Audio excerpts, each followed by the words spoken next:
क्यों उसके पिता को उसकी मां के आंसुओं से फर्क नहीं पड़ रहा? क्यों पिताजी उसके नाना श्री सुमाली की बात टाल रहे हैं? अब रावण कोई छोटा बालक नहीं रहा।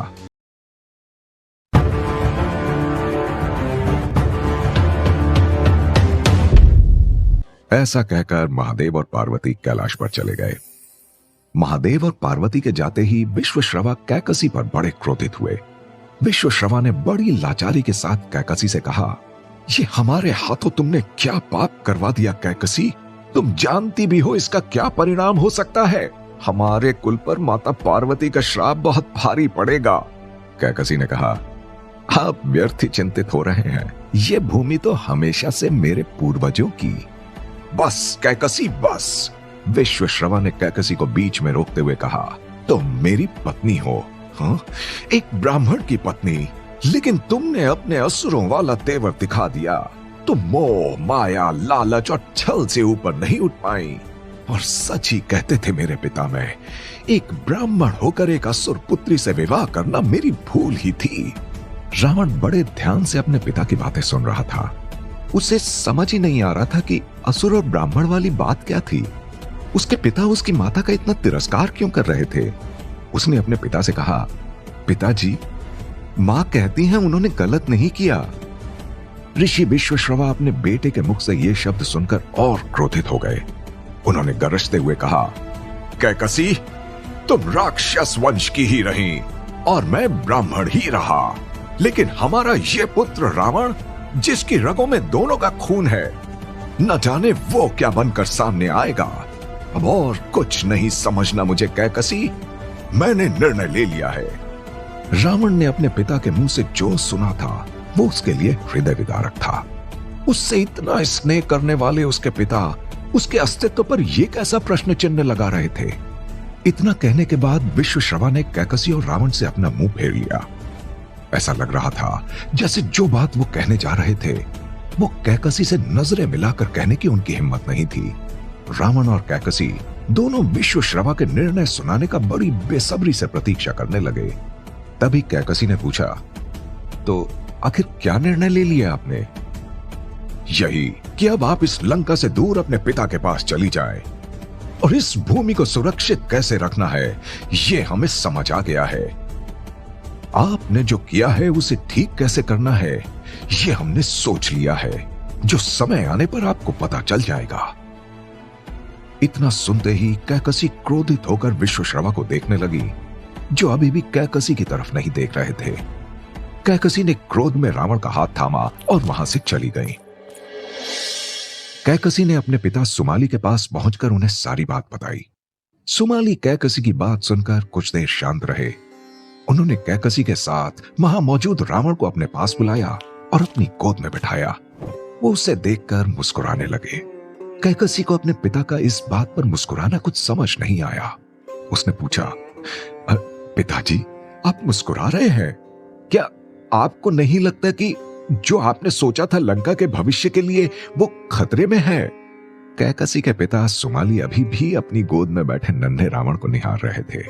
उन्होंने पूरे आत्मविश्वास के साथ कहा, तुम व्यर्थ ही चिंता कर रही हो पुत्री। जो होना है वो तो होकर रहेगा। लंका हमारी ही होगी। ये लाकर देगा हमें हमारी लंका वापस, तुम्हारा पुत्र रावण। कैकसी को अपने पिता सुमाली का इतना निश्चिंत होना समझ में नहीं आ रहा था। तभी रावण ने अपनी मां के चिंतित चेहरे को देखकर कहा, हां मां, तुम चिंता मत करो, मैं लाकर दूंगा लंका तुम्हें। जहां कैकसी ये बात सुनकर हैरान थी, वहीं सुमाली रावण को देखकर ऐसे मुस्कुरा रहे थे जैसे उन्हें रावण के मुख से ऐसे ही शब्दों की उम्मीद थी। काल चक्र घूमता रहा। कई वर्ष बीत गए। अब ऋषि विश्वश्रवा के चारों पुत्र बड़े हो गए थे। वर्षों से ऋषि विश्वश्रवा ने लंका को शिव की अमानत समझकर खूब सहेज कर रखा था और अब लंका का नया उत्तराधिकारी बनाने का समय भी आ गया। ऋषि विश्वश्रवा और कैकसी के 3 पुत्र थे। पहला रावण, दूसरा कुंभकर्ण और तीसरा विभीषण। और उनकी पहली पत्नी इलाविदा का पुत्र था कुबेर। क्योंकि इन सब में कुबेर सबसे बड़े थे, इसलिए विश्वश्रवा ने कुबेर को लंका का राज्य सिंहासन देने और उनका राज्य अभिषेक करने की ठान ली। इसका एक कारण यह भी था कि कैकसी के पुत्रों में से विभीषण को छोड़कर रावण और कुंभकर्ण में राक्षसी गुण भी थे, जो लंका का भविष्य अंधकारमय कर सकते थे। जब कैकसी को इस बात का पता चला तो उसने तत्काल अपने पिता राक्षस सुमाली को बुलाया और कहा, पिताजी, आप कुछ भी कीजिए, लेकिन लंका नरेश तो मेरा पुत्र रावण ही बनेगा। हाँ, मैंने ये लंका इसलिए नहीं मांगी थी कि इसका राजा कुबेर बने, बल्कि इसलिए मांगी थी ताकि मेरा महाप्रतापी महाबलशाली पुत्र रावण इस लंका का राजा बने और राक्षस कुल को आगे बढ़ाए। मैं कुबेर को अपने जीते जी कभी भी राज सिंहासन पर बैठने नहीं दूंगी। और यदि सीधी तरह से बात ना बनी तो आप अपनी राक्षसी शक्तियों का उपयोग कीजिए, लेकिन मेरे पति की इच्छा पूरी नहीं होनी चाहिए। कैकसी की बातें सुनकर सुमाली को भी ऋषि विश्वश्रवा पर बहुत क्रोध आया और वो सीधे उनके पास गए। विश्वश्रवा, ये हम क्या सुन रहे हैं? विश्वश्रवा ने बड़ी नम्रता के साथ कहा, क्या बात है, क्या सुन रहे हैं पिताश्री? मत कहो मुझे पिताश्री, यदि तुम मुझे पिता मानते तो कभी भी कुबेर को लंकापति बनाने की बात नहीं सोचते, सुमाली ने क्रोध में कहा। उनकी बात सुनकर विश्वश्रवा सोच में पड़ गए और कहा, भला कुबेर को लंकापति बनाने की बात से आप इतना क्यों क्रोधित हैं?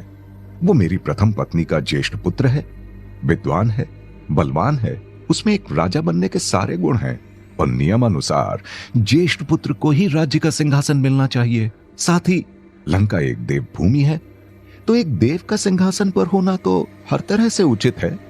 इसमें आपत्ति कैसी? हाँ, मिलना चाहिए, लेकिन तब जब वो पुत्र राज सिंहासन पर बैठने योग्य हो, और कुबेर इसके लायक नहीं।